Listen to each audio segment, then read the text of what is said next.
Merganli miltiqlari. Bu mergan miltiqlardan namunalar.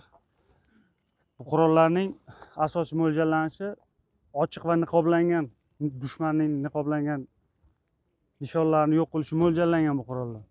Otish masofasi 1300 metrgacha aniq topib mo'ljallanish uchun buning priborlari bor. O'q otish holati yotgan holda dushmanning o'sha niqoblangan jismlarini topib yo'q qilish mo'ljallangan. Bu qurolimiz ham xuddi shu. Faqat masofasi 1600 metrgacha bu. Bunda 1300 bo'lsa, bunda 1600 masofagacha dushmanni topib yo'q qilish mo'ljallangan. Asosiy vazifasi shu. Past uchuvchi vertolyot, samolyot, aviatsiyadan past uchuvchilarni ishdan chiqarish mo'ljallangan.